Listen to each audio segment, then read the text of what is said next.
Just wait for 1 or 2 minutes. Okay. Let's wait for 1 or 2 minutes. Sure, sir. Okay.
Good afternoon, my dear colleagues, speaker, and my dear students. So welcome back to the evening session. This session we have on linguistics. And Nilima madam is going to introduce the speaker now. Nilima madam. Thank you so much, sir. A very warm welcome to all my dear colleagues and my dear students in the afternoon session of day 2 of student induction program. So this lecture would be on English literature, and it's my great pleasure to introduce our speaker, Dr. Shuhita Bhattacharjee, who completed her PhD from the University of Iowa and currently teaches English literature in the Department of Liberal Arts, IIT Hyderabad. She has taught and researched in the USA and India in the areas of 19th century literature and culture, religion, secularism, gender studies, and post-colonial studies. Her first monograph, now in press with Orient Black Swan, is on post-secular theory. She is working on her second monograph that deals with the representation of colonial idols in turn of the century literature and culture. She has published several essays on graphic novels and diasporic literature and cinema. Alongside her academic interest, she has worked extensively in the social sector at national and international levels in areas such as violence against HIV women, positive women, sex education, workplace, anti-sexual.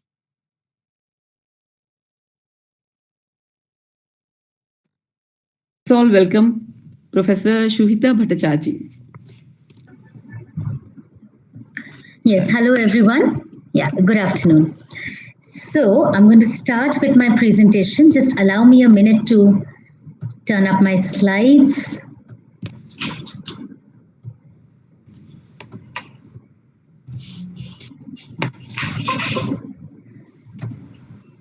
All right. I'm hoping everyone can see this. Yeah, it's visible. Okay, all right. So that's the title of my talk. What can literature do? Fears of a crisis and faith in the meaning of humanities. So I thought that for the demographic that I'm addressing today, fresh students who are not necessarily in the humanities, instead of talking specifically about English literature, I'm going to be talking about literature, about art, about the creative modules of expression, such as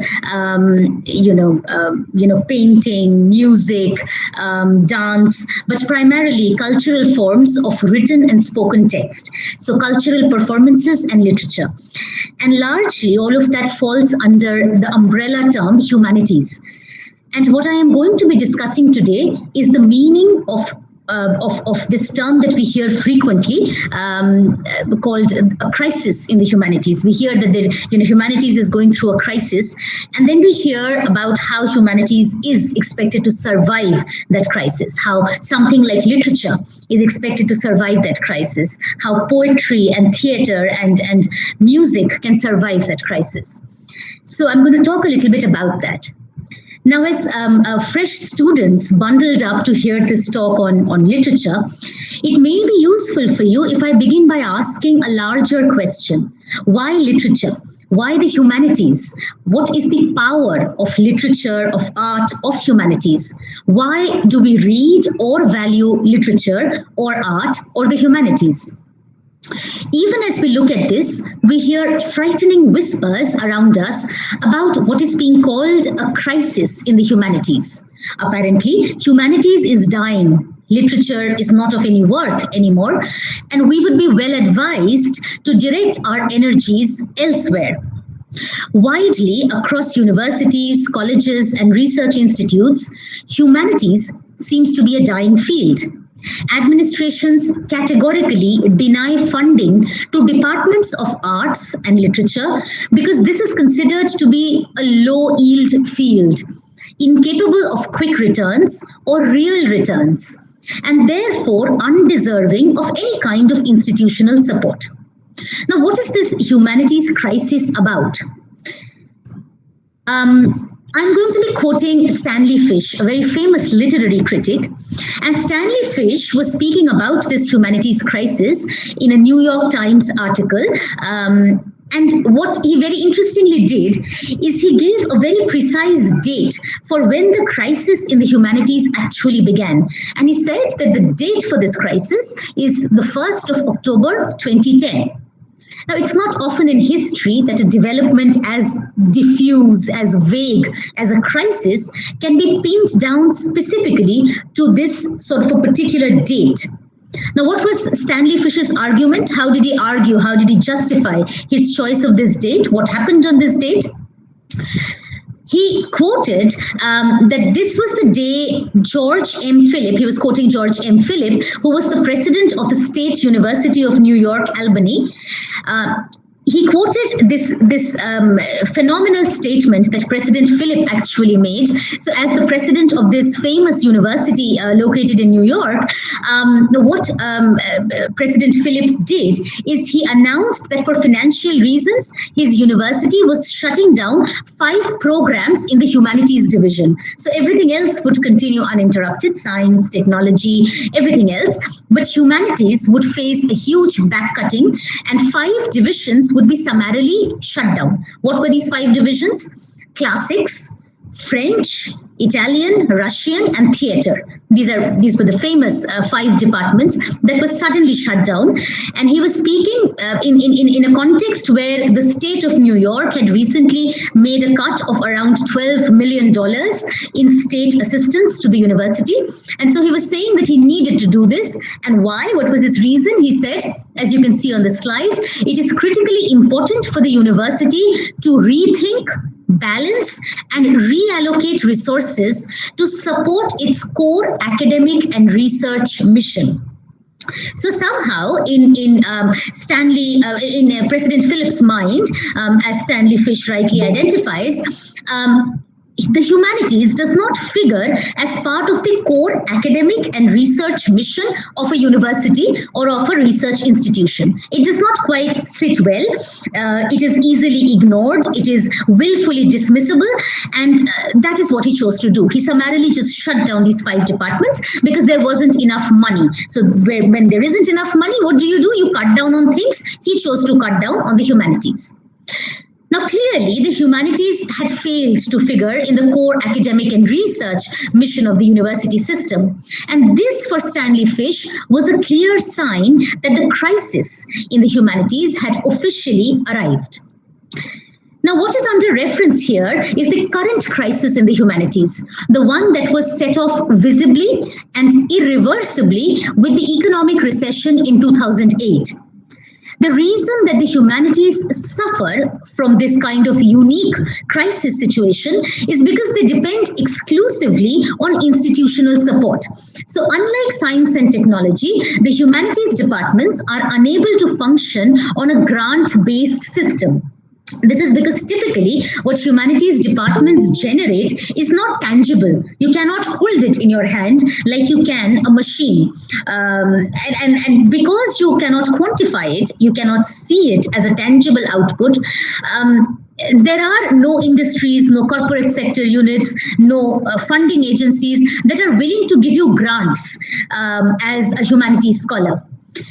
And because the humanities is not grant-based, because literature is not grant-based, research in these fields have to be supported by the institution, i.e. the university, the college, the research institute, what have you. And therefore, these departments are typically seen as being subsidized by the institution, that the institution is somehow subsidizing it, like an institution would subsidize the campus canteen so that a coffee, which would cost 150 rupees at a CCD, would cost maybe 50 rupees if you have an on-campus CCD outlet. Now, that is the institute subsidizing the price of coffee, and typically humanities departments are seen as being subsidized because they are the poor fellows who cannot support themselves. Now, what are the factors that influence this sort of a climate? Why are we at all compelled to think in this manner? The reason is that there is a great degree of emphasis on a cost-revenue analysis, even in an academic unit such as a university or a college or a research institute. When you think of academic structures, you don't necessarily think of the profit incentive as being the primary incentive of that body. And yet, these organizations are increasingly beginning to function by the law of the cost-revenue analysis. So what do you invest and what do you get in return? And humanities departments, of which literature is perhaps one of the most important, typically do not live up to this cost-revenue analysis. It is seen as being cost-consumptive, so a lot of cost goes into it, but it has a very low yield in terms of returns, however you may define return.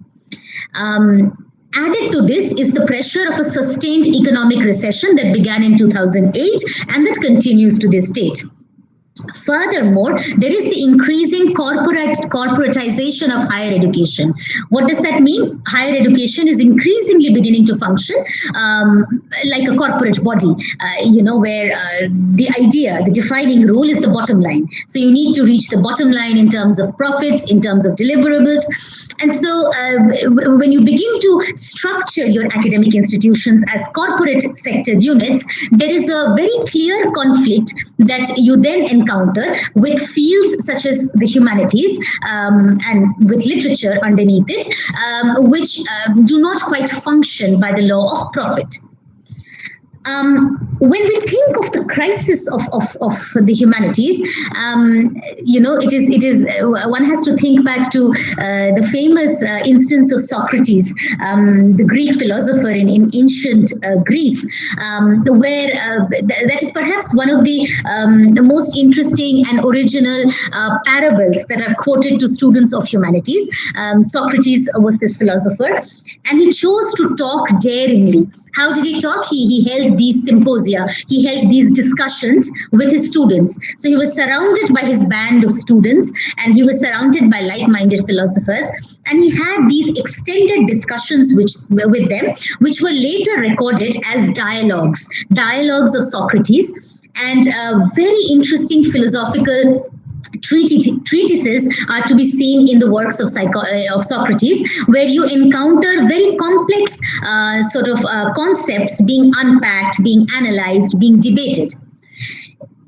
What characterized Socrates' discourse was this kind of daring, this kind of bravery, this courage to debate anything and everything under the sun, to talk about anything and everything under the sun, to question the authorities. And so, in a certain sense, the story of Socrates reaches its moral climax in the final scene, where Socrates was forced to drink hemlock. He was imprisoned, and in prison, he was forced to drink from a goblet of poison, which, this is anecdotal and historical at the same time, which led to his death. And that is how Socrates was punished for being a propounder of the humanities discipline, for being the brave philosopher that he was. He was forced to drink poison, and a lot of this came out of the fear or suspicion of the humanities. So what the authorities were really feeling about Socrates is fear or suspicion. They were scared. They were scared of what Socrates could do. They were suspicious of what his intentions might be, because he had dared to go against the tide. He had dared to question authority. And therefore, in a very fundamental and profound sense, the crisis of the humanities, the fact that humanities is not allowed to flourish as much as it should, is linked in very crucial ways to a fear or suspicion of the humanities. People are scared to let it live out its full breadth, to let it explore all of the possible limits. And so the story of the fear or suspicion of the humanities is also the story of the power of the humanities. You are only scared of that which you think is powerful. You're not scared of that which you think is weak and vulnerable. You're scared of that which is fierce, which is powerful, right? That's what makes you scared of a tiger, not so scared of a camel. Right? So this notion of being scared of the humanities was therefore also the story, the Socratic story of the power of the humanities. That is what we are going to talk about today. What can humanities do? Why is literature important? What can literature do? What can literature, poetry, philosophy, theater, music, art, what can it really accomplish? What can it do? Why is it so powerful that makes us so scared of it, that then makes us cut back funding from it? I will begin by reading this little poem by Eve Merriam. It's a fun poem. It's not serious, but it's if we are to talk about the power of literature, the power of poetry, the power of the humanities, let's start with this poem that is very interestingly called "How to Eat a Poem." How do you eat a poem? Look at this. It says, "Don't be polite. Bite in. Pick it up with your fingers and lick the juice that may run down your chin. It is ready and ripe now, whenever you are. You do not need a knife or fork or spoon or plate or napkin or tablecloth, for there is no core, or stem, or rind, or pit, or seed, or skin to throw away." I'll give you half a minute to look over that again. Don't be polite, bite in, pick it up with your fingers and lick the juice that may run down your chin. It is ready and ripe now, whenever you are. See the agility of the poem. See the speed with which the poem maneuvers that description. It asks you to dispense with politeness. So if you're trying to read a poem, look at how it is firstly characterizing the act of reading a poem as consumption, eating. It's almost like you are consuming poetry. It's like you are ingesting poetry. That's how internal a poem becomes when you actually read it. That is where it reaches. It reaches deep inside you, as deep inside you as a mouthful of food reaches gastronomically inside you. It dips deep into your body. And so it is asking you to be impolite. It is asking you to dispense with all sorts of proprieties. It says clearly, you do not need a knife or fork or spoon or plate or napkin or tablecloth. No etiquette required. Just grab it like you would a fruit and start to bite into it. And the juices may run down your chin, but don't worry about it, because there is nothing to throw away in this fruit. There is no core, that thing inside a fruit that you throw away, the thing inside an apple that you bite all around it and throw away that bit that is inside. There's nothing to throw away in this fruit that is literature. that is poetry. There is no core or stem or rind or pit or seed or skin to throw away. There is literally nothing that is rejectable in poetry. Now, if we are to look at this closely, look at how visceral and bodily the description is. This does not talk about poetry as something removed, something ethereal, something untouchable, something intangible, something that is not corporeal or fleshly.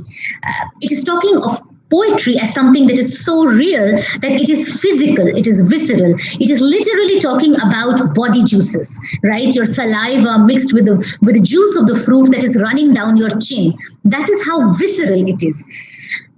Look at how it is characterizing poetry as something that is deeply subjective. It is too personal. It relates to you so closely. This is not something that you can share with everyone. This is not communitarian. The act of eating this fruit is not something that you can share with others. It's a deeply individual and private act. There is nothing in this description that talks about a community of people sitting down at a dinner table. It's just you with this thing that is poetry, and it's like this little fruit that you're biting into, and you are relishing every bit of it because there's absolutely nothing that you can throw away. It's deeply subjective. And so, in a fundamental sense, poetry and literature resists homogenization. What do we mean by it? There is no way in which you can generalize or homogenize the experience of literature. The experience of taking away the wisdom and truth that you derive from literature. That is not something that is shared. Literature, poetry, the humanities is something that is deeply personal and subjective.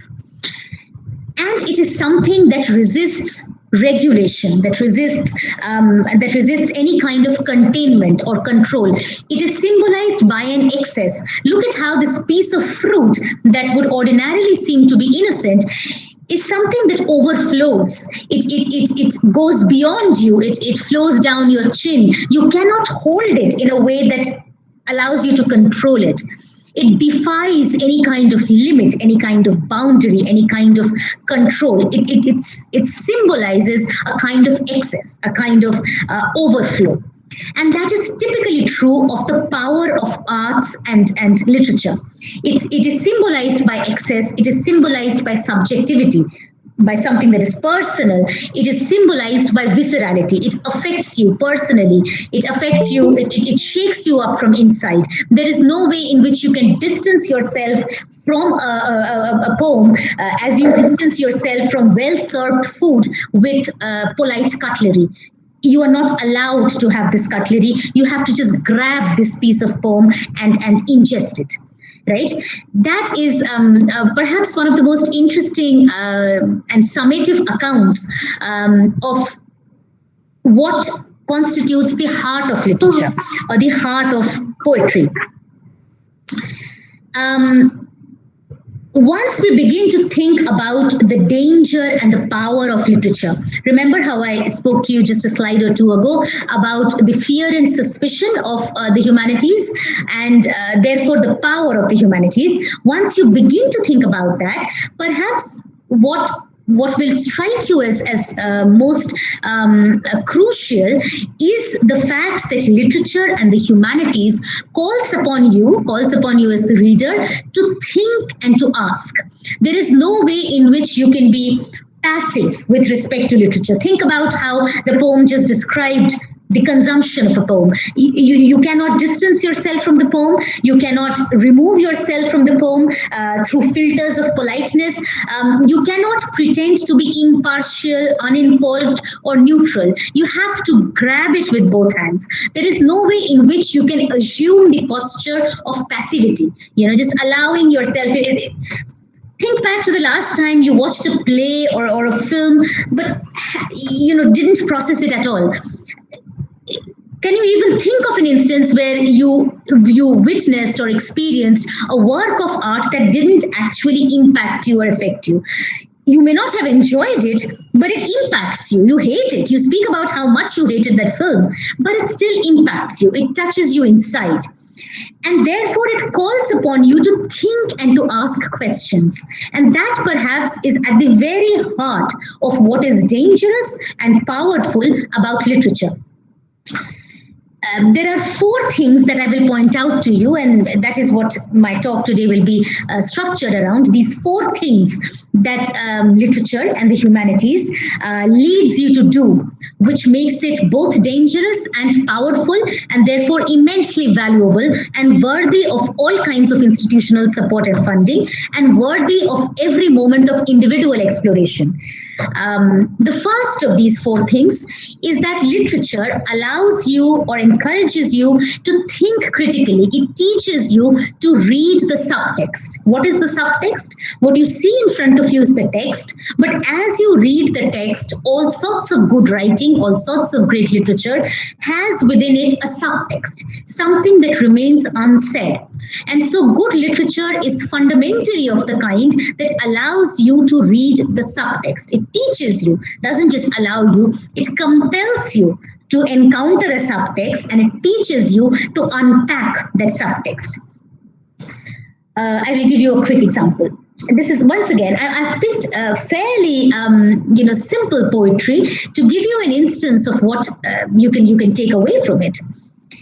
This is a fun poem that can be understood as just a fun poem, but I will suggest to you in just a moment how it can be a lot more than just that. So what is the text? This is the text. It's by an anonymous poet. The poem is called Mr. Nobody.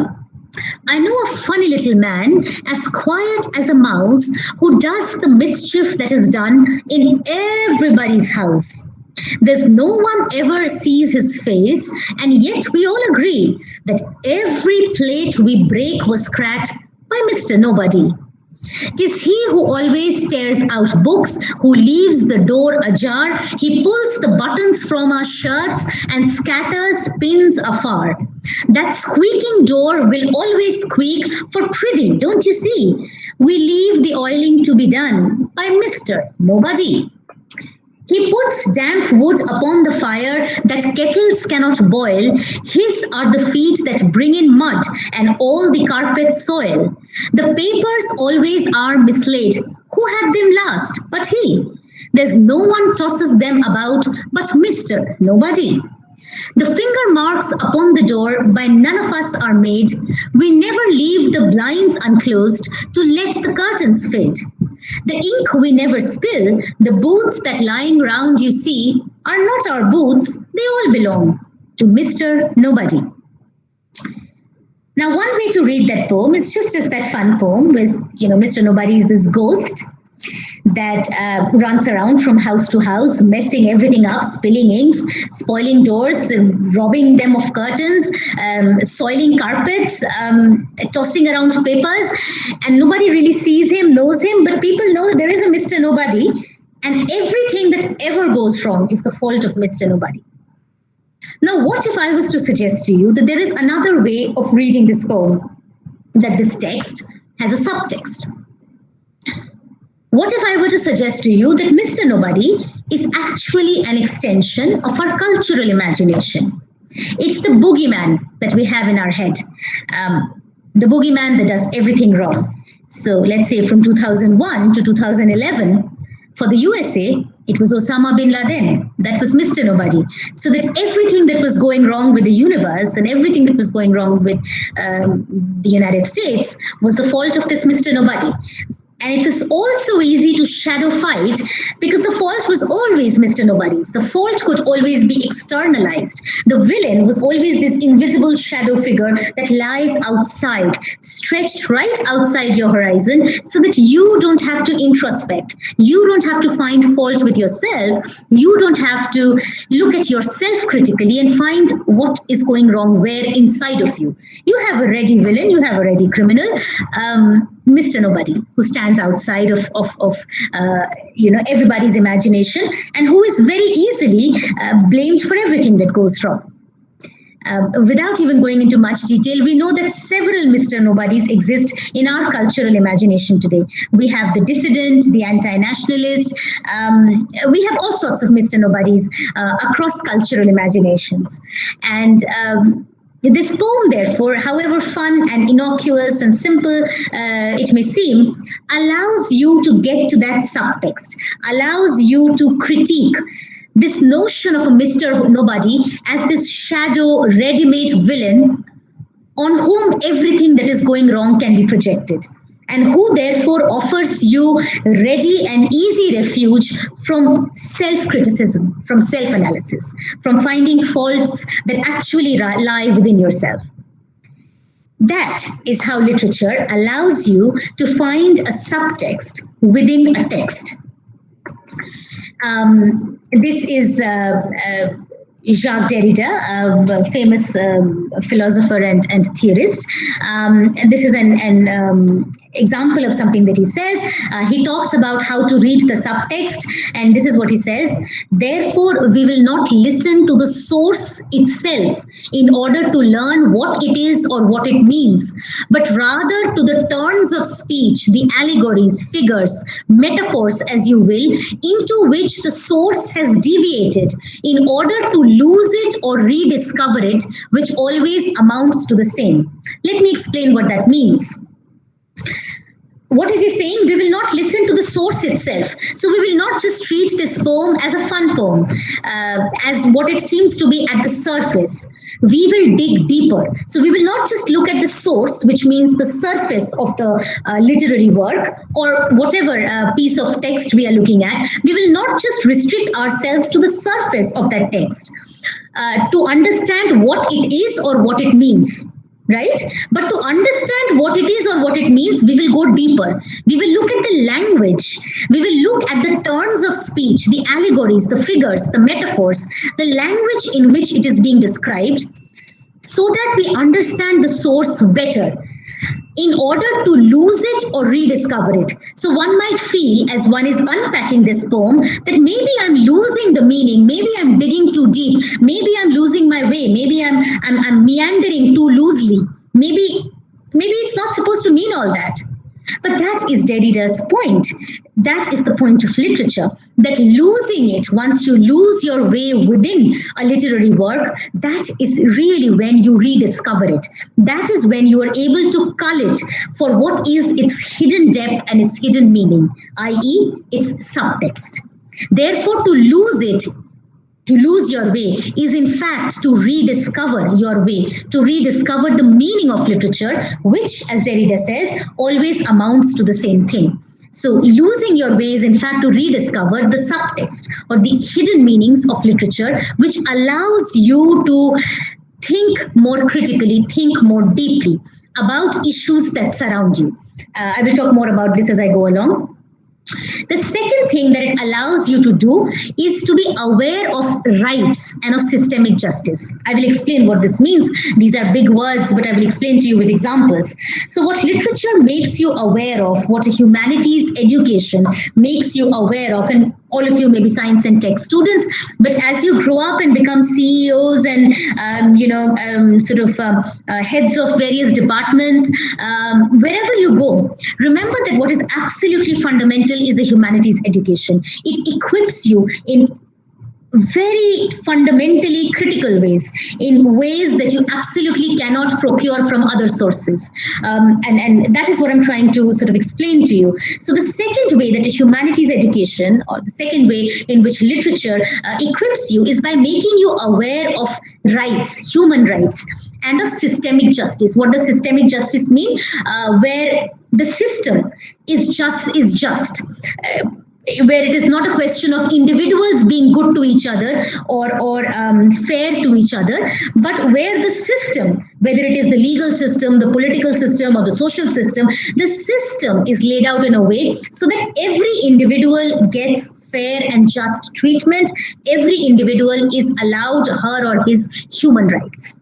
Right? So that is systemic justice, where the structure is just, where you don't have to depend on individuals to be decent and fair, where you can trust the system that is already in place. Literature allows you to be aware of the paradigms of human rights and justice. How? Literature teaches you critical thinking. It allows you, this is the phrase that is often used, to read against the grain. What does reading against the grain mean? Against the grain meaning, you see a carpet with fur on it, with a furry layer on it. And there is one way in which you can run your hand on the carpet so that it soothes the fur, it soothes the lining on it, and the fur goes comfortably in one direction. But sometimes what you naughtily want to do is push the other way. So that when you push the other way, you seem to be moving the fur against its natural direction, against its natural and more peaceful direction. So when you do that, you disrupt the direction of the fur. Try that with any sort of linen that you have ready. Push it the comfortable way and then try and push it the other way against its natural and more peaceful direction and current. Try and push it the other way. That is reading against the grain. Pushing against the natural tendencies, pushing against the natural currents of thought, of analysis, of justice, of language, pushing against those natural currents, and therefore questioning underlying assumptions. What do we mean by underlying assumptions? I will demonstrate to you with examples over the next few slides, but very quickly. When we assign value to anything, when we say that this is true and this is false, when we say this is correct and this is incorrect, or this is good and this is bad, these are all value-laden terms. Right, wrong, good, bad. These are value-laden terms. What does that mean? It comes with the assignation. It comes with the attribution of value. We give value to something, so we call it good. We take value away from something, so we call it bad. And therefore, calling something good or bad is not a neutral act.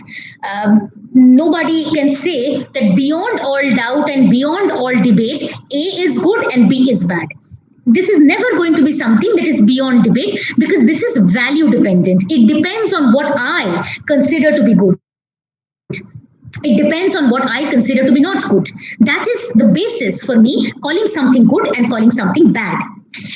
This is my underlying assumption. What I consider to be valuable defines what I call good and what I call bad. If I thought something else was valuable, maybe B would be good and A would be bad. But I am always functioning, and not just I as an individual, I am a product of my society and my times. So I am not an isolated individual. It's not like all of us move around with independent value systems. Our value systems are a product of the society in which we live, the times in which we live, the political structures in which we live.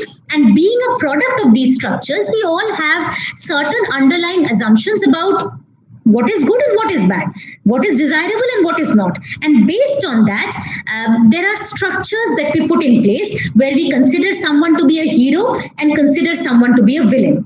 Consider someone to be honest and consider someone to be dishonest. It depends on what we consider to be honesty, what we consider to be goodness. These are our underlying assumptions. These are assumptions that we make. Nothing about this is in the realm of facts. There is no fact here. It is an assumption. No matter how solidly we may be confident that yes, A is good and yes, B is bad, there is always the possibility that someone can come around and say, no, but why? Of course, B is good and A is bad, because I think what is good is this and what is bad is this. Therefore, at the end of the day, we all function with very different underlying assumptions. And literature teaches us to think critically and question these assumptions.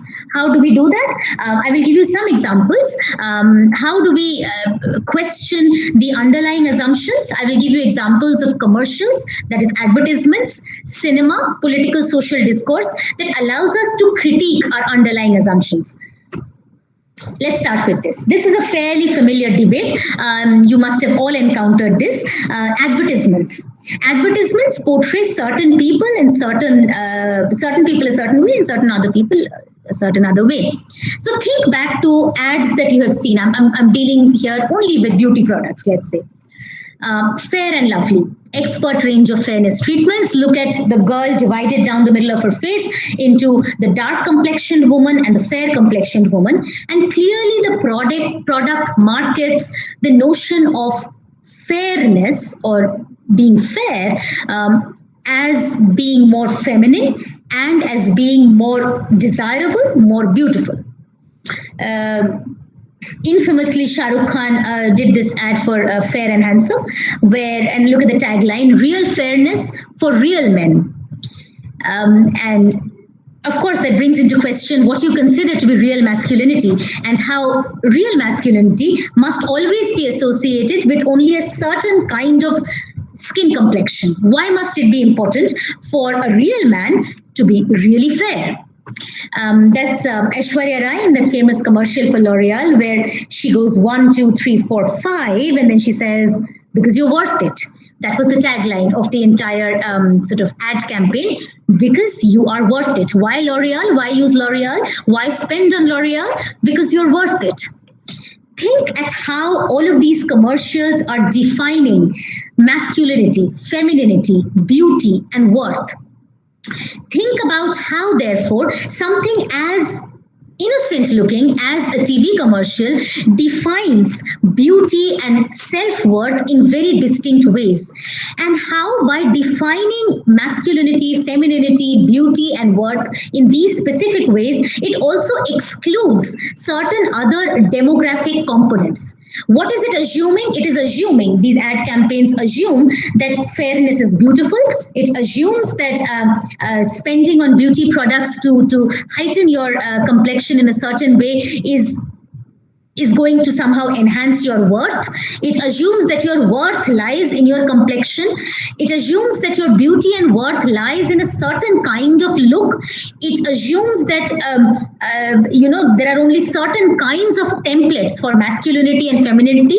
Not all men are real men. Not all women are real women. And if they want to be such, they need to use a certain kind of product. They need to look a certain way, and they need to spend a certain kind of amount in order to be able to look that way. And in defining all of these templates, in defining all of these units, what these commercials are simultaneously also doing is they are excluding huge swaths of population. Millions of men who look nothing like this, millions of women who look nothing like this, who don't wish to look anything like this, millions of women who would like to think that their self-worth is in no way connected to the amount that they spend on a certain beauty product. This, for example, gives you an instance of how gender functions as an important dynamic in our underlying assumptions. When we think about what is beautiful, what is worthy, what is acceptable as femininity or masculinity, there are certain genders, there are certain constructions of gender that we exclude. We consider certain people ugly, we consider certain complexions unworthy and ugly, we consider certain people unacceptable. You would remember Fair and Lovely ads that show women initially being rejected in the marriage market because they weren't fair enough. And eventually, as time proceeded, the ad makers, of course, realized that they need to sort of step up their game. And then they started showing the woman marching down the interview panel and being rejected at a job interview because she wasn't fair enough. And so the way to now procure a job was to get fairer. So the assumption here is that beauty can only be of a certain kind, and femininity and masculinity can only be of a certain very narrow kind. And based on that, we exclude sort of wide swaths of our population from any kind of acceptability, from any kind of respect. And disrespect becomes acceptable when people look a certain way. Body shaming becomes okay when commercials like this are allowed to flourish. Reading literature, studying the humanities allows you to think critically and unpack what is unfair about these ads, and therefore question the underlying assumptions surrounding complexion, surrounding beauty, surrounding gender that form the foundation of these discourses, these advertisements.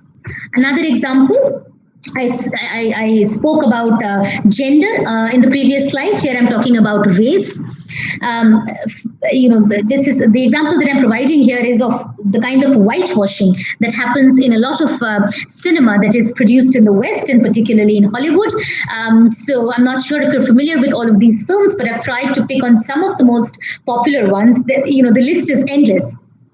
These are films in which the characters that were being portrayed were originally supposed to be of color. people of color. So they were either supposed to be of Latin American descent or African descent or Asian descent, but casually and comfortably, by the time they translated onto the Hollywood screen, the actors that portrayed these characters were in fact white, and the way in which these characters were represented was also as white people. So in this movie, The Dark Knight Rises, one of the most interesting ones in the Batman series, Bane, the villain, the super villain, is supposed to be of Latin American origin, supposed to belong to a Latin American country located in the Caribbean in the comic Batman comic series. But it's played by Tom Hardy, who is a white man. As you can see, that is the appearance of the villain. So clearly, he is not, in any sense of the term, Caribbean or Latin American. In A Beautiful Mind, the wife of the protagonist, John Nash was the scientist. His wife, another mathematician scientist, Alicia Nash, was in fact, so this is based on the life of a real couple. The wife, in fact, is a person of El Salvadorian origin. Unfortunately, the role was played by Jennifer Connelly, and it was portrayed as a white woman. Famously, Troy, based on the epic by Homer, once again shows the character of Achilles, who is at the center of the story and who is a Middle Easterner. So he's supposed to look like a Middle Easterner. He's supposed to look Mediterranean, Middle Eastern, at the very best light brown. But of course, you have Brad Pitt playing the role of Achilles, and nowhere is he represented as such. He just has a very glamorous tan, but he's not presented as a Middle Easterner.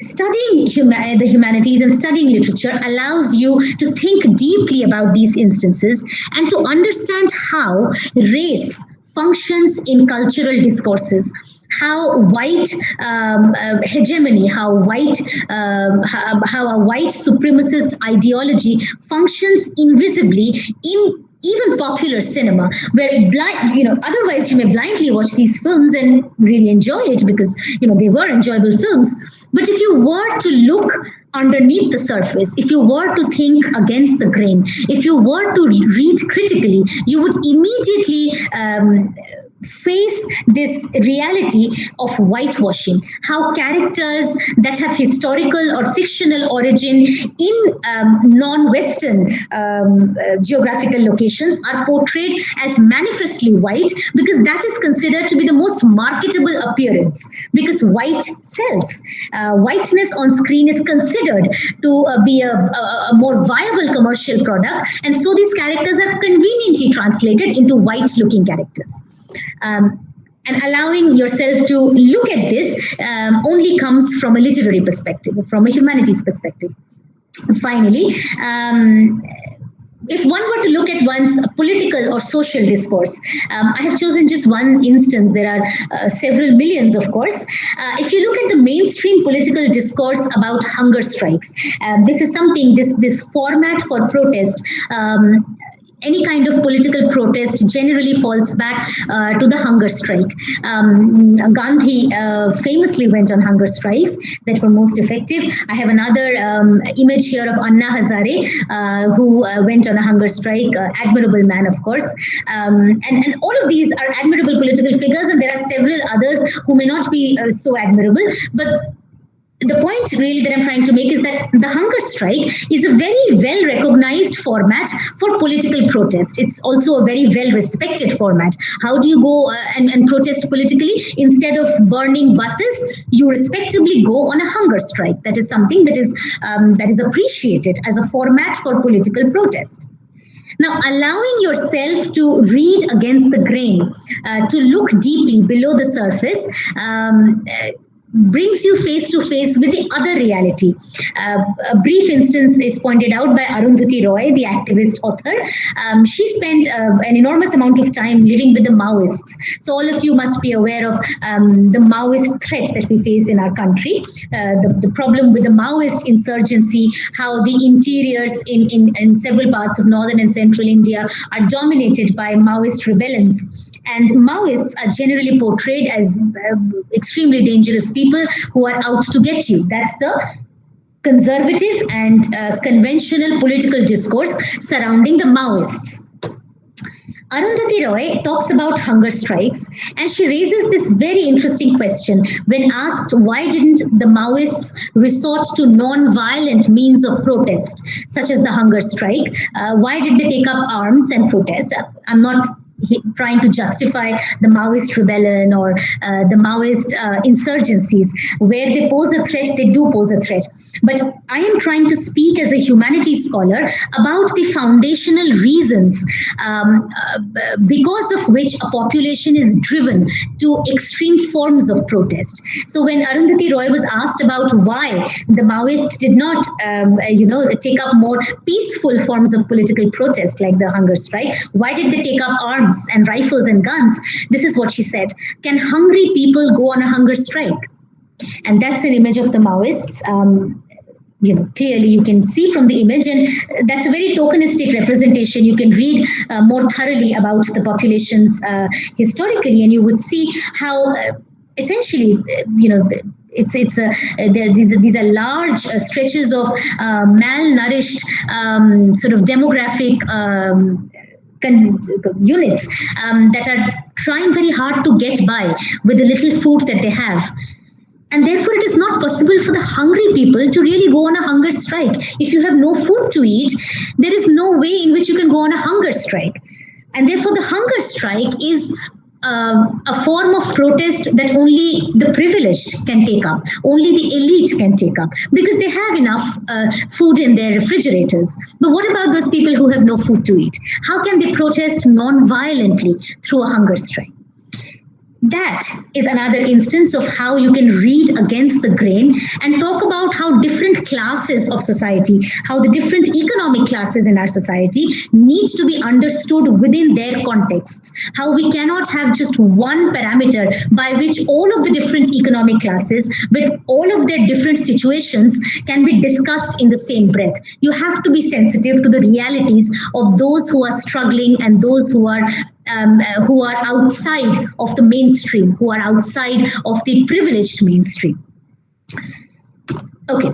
So essentially, to summarize what you saw over the last 3 slides, what literature and humanities does is it allows us to think ethically about equality, about social justice. What you saw in all 3 of those slides, in the first, certain kinds of appearances of people, certain kinds of men and women were excluded. In the second one, certain races were excluded: the brown skin color, the black skin color, the yellow skin color. All of these varieties of people of color were excluded. Only whiteness was depicted on the screen. In the third, certain classes, the most impoverished and struggling classes, were excluded, and the most privileged were represented in the political mainstream discourse. So in each of those last 3 slides, certain demographic units are completely excluded from representation or even consideration.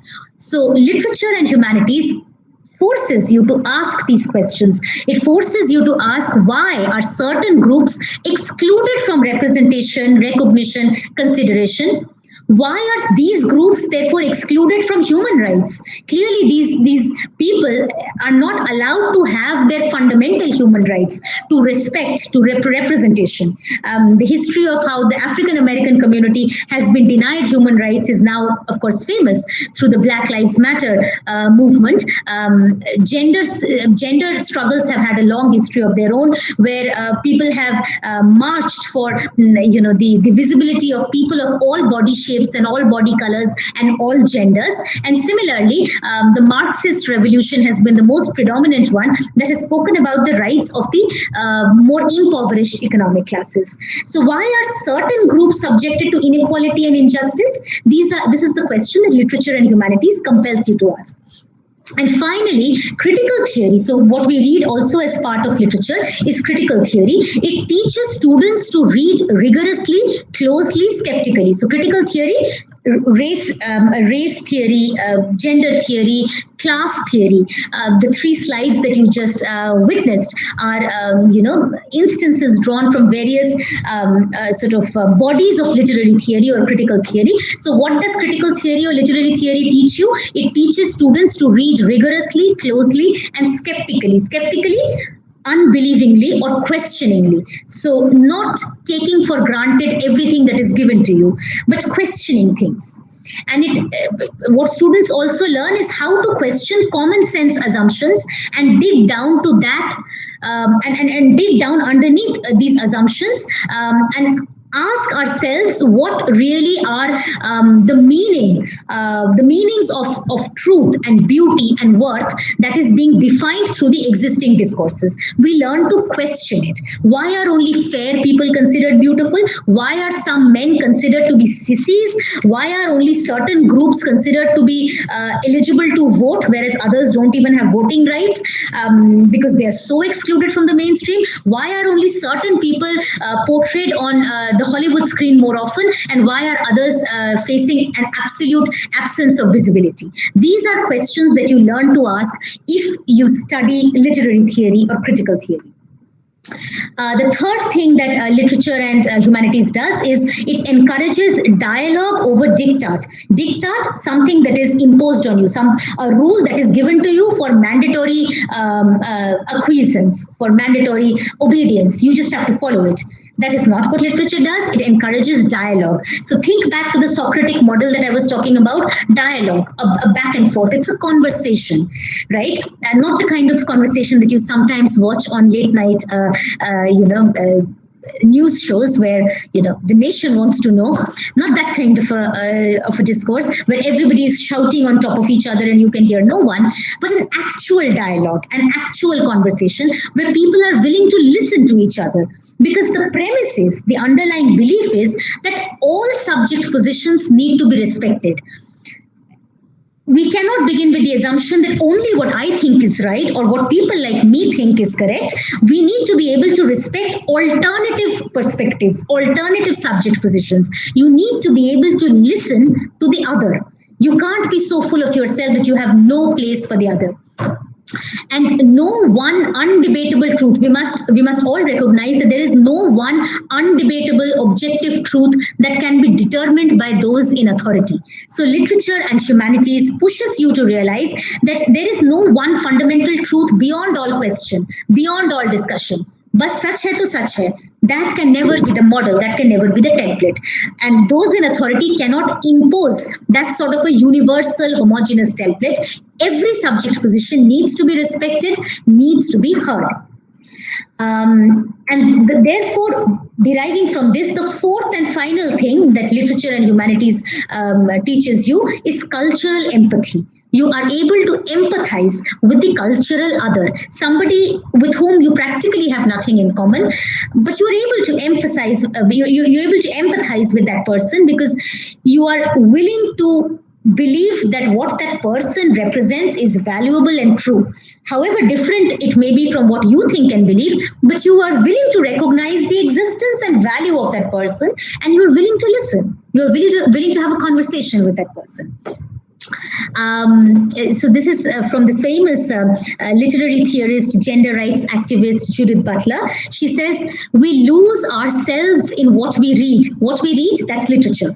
We lose ourselves in what we read only to return to ourselves transformed and part of a more expansive world.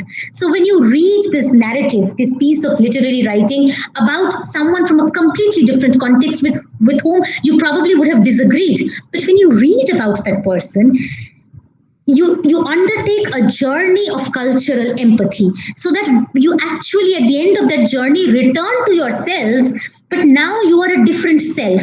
You are richer, you are transformed, you are bigger, you are somehow bigger and larger than what you were before you read that piece of literature, before you read that piece of writing, because it allowed you to encounter the possibility and the richness of the other, the unfamiliar other. And therefore, literature in the humanities emphasizes the imaginative inhabiting of alternative subject positions so that we are able to see the world as others see it. Now, usually we live in this sort of binary of the self and the other, India, Pakistan. India is self, Pakistan is the other. We grow up with this binary. We have been taught this binary for so long that we've naturalized it. There is this wonderful novel by Amitav Ghosh called Shadow Lines, in which there is a figure of the grandmother, and this grandmother, her original home was in Bangladesh, and then she had to move to India, and there was this partition. So she lived in pre-partition Bangladesh, which was then a part of India, so in East Pakistan. I'm sorry, not in East Pakistan, but what was a part of India, so pre-1947 India. That is where her home was. But after partition, she had to move into West Bengal. But her earliest memories are of her home back in what is now Bangladesh. And she has this beautiful instance. Read this paragraph from this novel if you can. She has this beautiful instance of what she calls the upside down house. And she says that her father and her father's elder brother, they fought amongst themselves, and they lived on two sides of the same wall. So they had two houses with one wall in common. And the children in both houses grew up with a common story. The children were told that, that house across the border, that's the upside down house. It's the ulta house, the ulta pulta house. So whatever you have here, the exact opposite happens there. So if you put buckets this way, they put buckets the other way. If you have fans on the ceiling here, they have fans on the floor. Very funny paragraph about how these children used to talk amongst themselves that, they have fans on the floor and they have buckets hanging from the ceiling. I forget the exact instances, but there is this wonderful description, and this is the fable that children grew up with. But what that story reminds you is how we grew up with similar fables. How we learn that India is everything that Pakistan is not, and Pakistan is everything that India is not. Why? Because this is the self and that is the other. And so forever, we must be each other's upside down house. We must be each other's opposite. And what literature and the humanities teaches you is cultural empathy, recognizing that there is a way out of this binary, that this binary is porous, that in fact it doesn't exist, that what you see is not a wall between the self and the other, it's a mirror. All you see is a reflection of yourself. I will finish off with these two very quick poems towards the end. I'm running out of time, I believe. But when you talk about encountering the other that you thought was your complete enemy, there is this wonderful poem called Strange Meeting by Wilfred Owen. This is a post-First World War poem. It was written during the First World War. Wilfred Owen, he fought in the war and he wrote this poem, and this poem tells the story of how the battle has ended, and he has now gone into this deep tunnel, and he is seeing dead bodies all around himself because everybody has been killed and sort of massacred during the war, and soldiers on both sides have been killed, and he goes into this deep dark tunnel underneath, and suddenly he encounters a familiar face. And that familiar face starts to talk to him and talks for a long while, and he still can't place that person. And that face actually ends the poem by telling him that I am the one you killed. So I am the soldier from the opposite side that you killed. And look at how now both of us are destined to the same future. We have both been massacred by this war, as has the world that has witnessed this war. So very quickly, I'm going to read out the first stanza and the last stanza. It seems that out of battle I escaped, down some profound, dull tunnel, long since scooped through granites which titanic wars had groined. Yet also there encumbered sleepers groaned, too fast in thought or death to be bestirred. Then, as I probed them, one sprang up and stared with piteous recognition in fixed eyes. Piteous recognition. Somehow that familiar face is being able to recognize the poet. Lifting distressful hands as if to bless, and by his smile I knew that sullen hall. By his dead smile I knew we stood in hell. So both of them are dead and they are in hell. And the last stanza, where that face tells him, I am the enemy you killed, my friend. I knew you in this dark, for so you frowned yesterday through me as you jabbed and killed. I parried, but my hands were loath and cold. Let us sleep now. This is the ultimate expression of what I was talking about, cultural empathy, where soldiers killed on both sides of the war meet in hell and talk about the pity of the battlefield, where you are an enemy, but when you meet in hell, this is how you greet the other, by saying, I am the enemy you killed, my friend. Look at how the enemy and the friend become one in that sentence. Who was your enemy is now your friend. Very quickly, this is a wonderful poem by Fida Nazli, who visited Pakistan, and she writes this poem after coming back from Pakistan. Yahan bhi hai, wahan bhi. I'm going to read out this poem really quickly. This is so she grew up in India with the belief that Pakistanis are a certain way, and then she took a trip, and once she came back, this is the poem that she wrote. And I'm reading this because this is the lecture, not just about English literature, but about the value of literature. इंसान में है वहाँ यहाँ भी है वहाँ भी अल्लाह निगहबां यहाँ भी है वहाँ भी खूंखार दरिंदों के फकत नाम अलग हैं शहरों में बयाबां यहाँ भी है वहाँ भी रहमान की कुदरत हो या भगवान की मूरत हर खेल का मैदान यहाँ भी है वहाँ भी हिंदू भी मजे में है मुसलमान भी मजे में है इंसान परेशान यहाँ भी है वहाँ भी उठता है दिलो जा से धुआं दोनों तरफ से ये मीर का दीवान यहाँ भी है वहाँ भी That is the cultural empathy that literature and humanities education moves you to. I wish that being my audience today, you would all be encouraged to flip through some literature and to learn the art of cultural empathy and tolerance, which is perhaps the biggest virtue and the biggest tangible deliverable that one can take away from education that no science and technology can ever bring to you. So good luck to you guys. Thank you.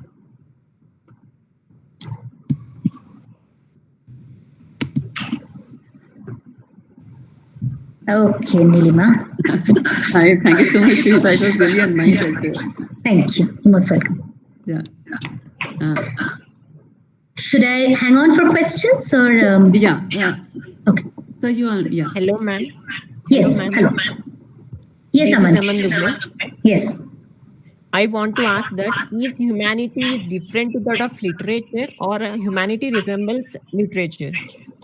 So humanities is the larger umbrella term under which you study various disciplines that has literature under it. So various kinds of literature, English literature, Chinese literature, any literature in very many different languages, all would come under humanities. So broadly, under humanities, you would have different kinds of literature, the study of different kinds of languages, you would have cultural studies, you would have gender and sexuality studies, you would have post-colonial studies, race studies, you would have Marxist studies, all of these kinds of studies, none of which have any ready deliverables, ultimately come under the umbrella term called humanities. It comes, so the larger set is humanities, a subset is literature.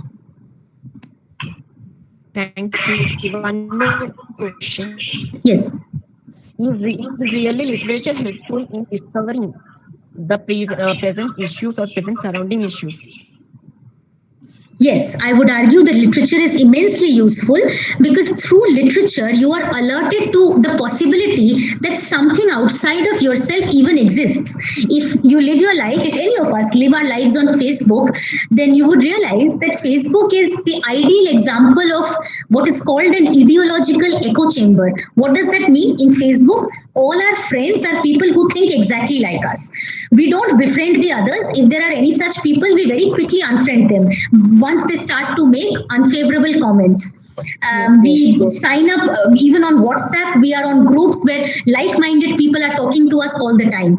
We forget the possibility that there is an alternative perspective. We forget the art of having a conversation. How can you talk to the other person? जिसकी सोच अलग है, उससे बात कैसे करें? We have forgotten that craft. We have built up these little groups around ourselves on Twitter, on Facebook, on WhatsApp, and that's all we know of the world. But if you read literature, you learn to empathize with someone that is unrecognizable for you and perhaps someone with whom you would have started by disagreeing. But as you read that narrative, you realize that there is value in everyone's context, in everyone's opinion, in everyone's point of view. So literature is extremely useful, especially today, because we are in a very intolerant world right now, where we are absolutely not ready to listen to the other, where we are constantly divided into these binaries, hum versus them, us versus them, hum or wo. We need to be able to come to a point where we can be tolerant. So if literature teaches us that great virtue, then yes, literature is the solution for many things. Thank you. Madam, Yes. this is Jagannath Rao from Department of Civil Engineering, and I'm Joint Director, Student Affairs and Progression. And I have a couple of questions from the students with me. Yes. And before asking those questions, I have an appeal to the students. Please come up with the thoughts that securing good marks, getting admission into a prestigious institution, then getting good scores, good job, all these things. Because scores are the career and all these things are part of life. Career and all.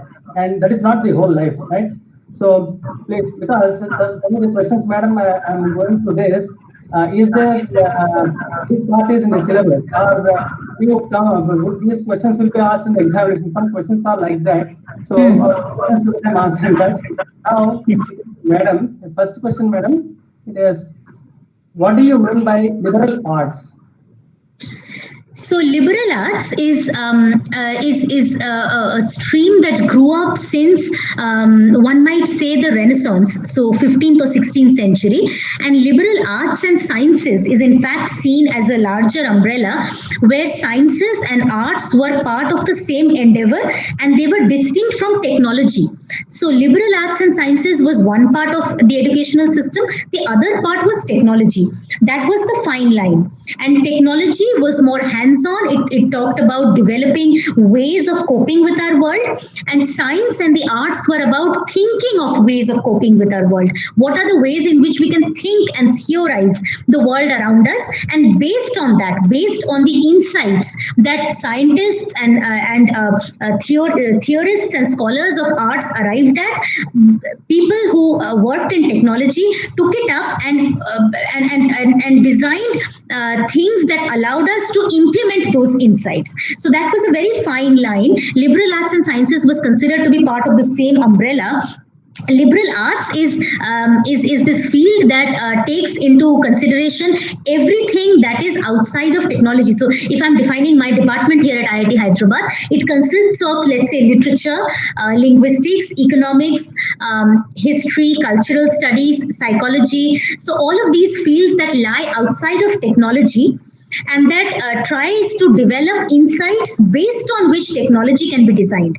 That is how the institute or this institutional framework defines liberal arts, right? But historically, the paradigm has been liberal arts and sciences together, technology on the other side. You are on mute. Yes. Thank you, madam. Clarification. And the second question is, what are the causes for humanity crisis? So largely the causes, I think in my third slide I spoke about this briefly. The cause humanities has always been the most profoundly valued field of expertise. It is only in our relatively modern times that it has become devalued, as we have come to value more and more only that which is tangible, we can hold in our hands and we can use. So that is the only thing to which we have learned to ascribe value.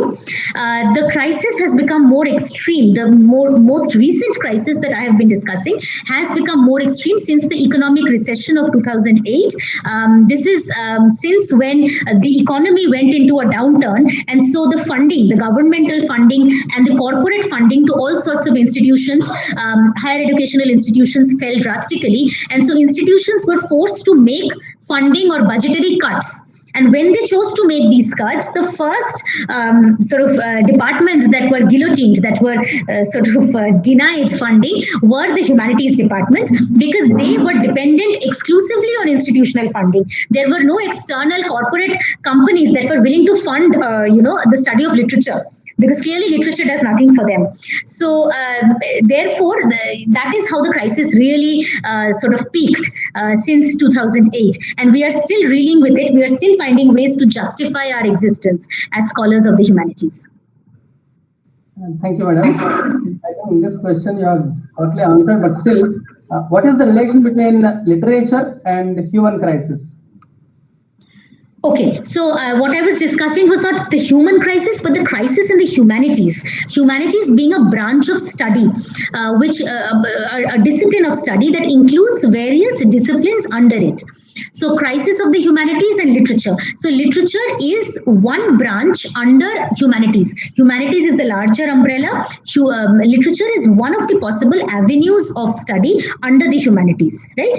Now the crisis of the humanities is the crisis of funding, where humanities in general is denied is denied funds for development, and without funds you can't do much research. You need funds. So as a faculty member, I need funds to be able to travel to archives and museums and libraries that lie outside of India. I can't be self-sponsoring all of this, and if my institution is not willing to give me a research grant, then that affects me directly. Why might my institution not be willing to give me a research grant? Because I will not come back with a design for a machine that they can sell to the industry, get a patent, and therefore get money in return.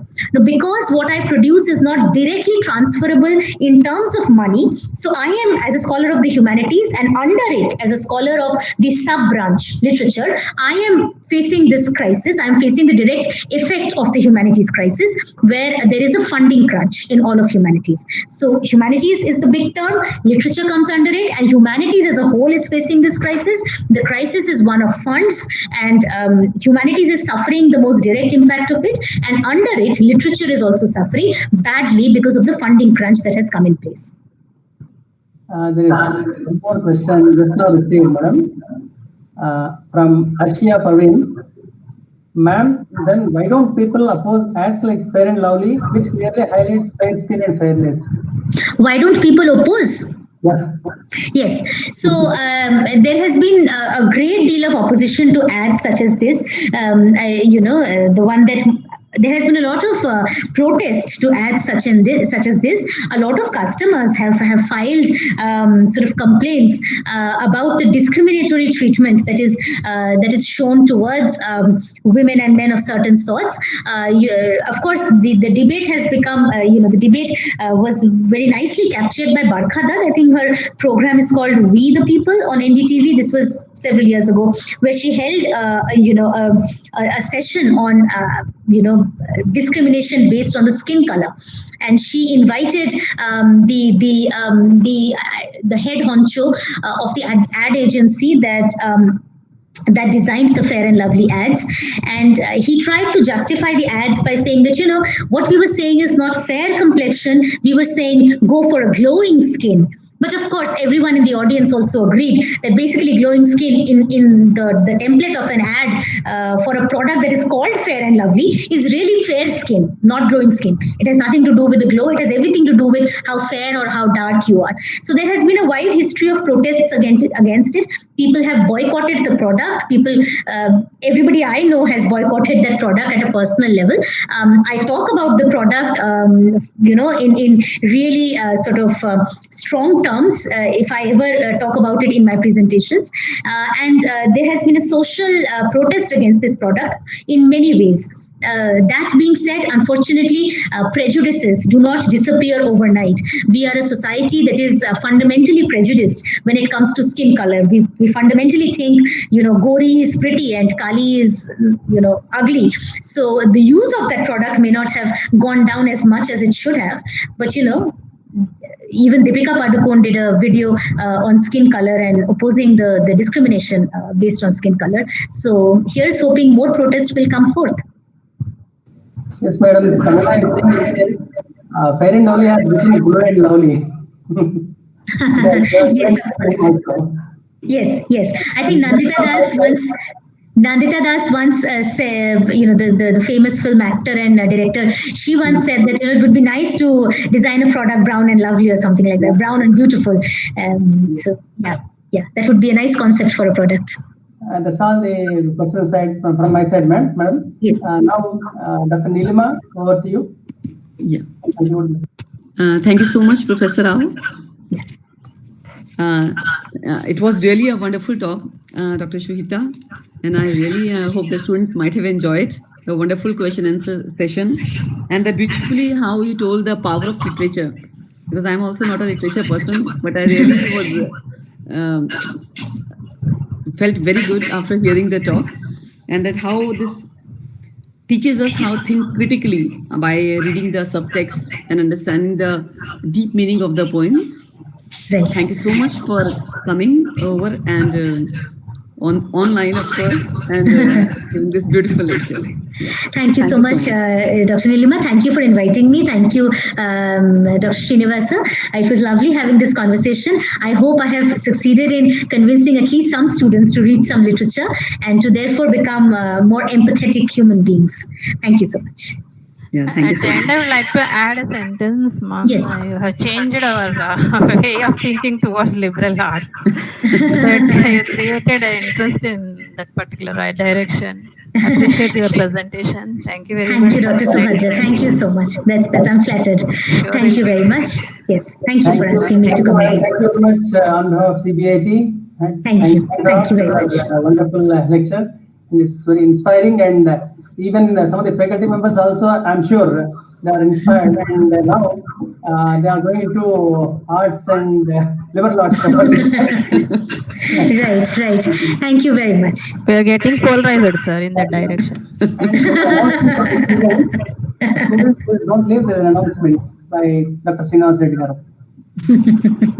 Thank you. I'm going to sign off now. Thank you. Yeah, thank you so much. Yes. Okay, thank you.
Dear students, a link is posted regarding the Chaitanya auditions.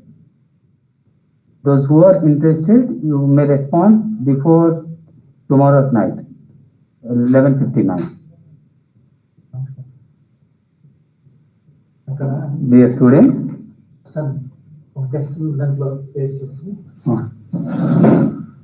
dear students,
copy చేయండి వాళ్ళు దాంట్లో పెట్టుకున్నాం ఇంతవరకు copy చేయండి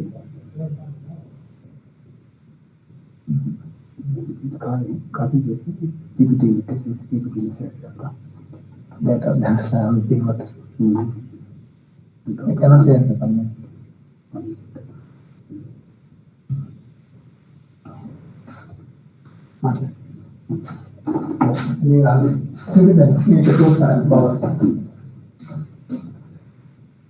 Dear students, you have announcement from Chaitanya Giti. Dear students, you have an announcement from Chaitanya Giti auditions. A Google link is posted and please respond before tomorrow night, 11:59 p.m.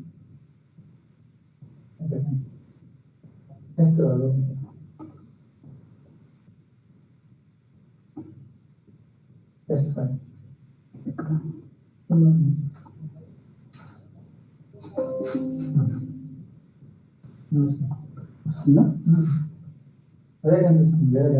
Okay.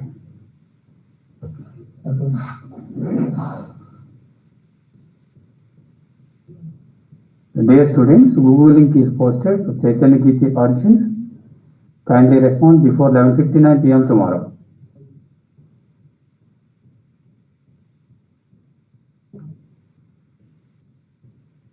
Over.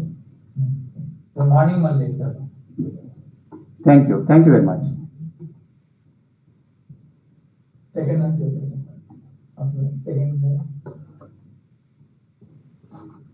And the next session will be on 2nd December at 10:30 a.m.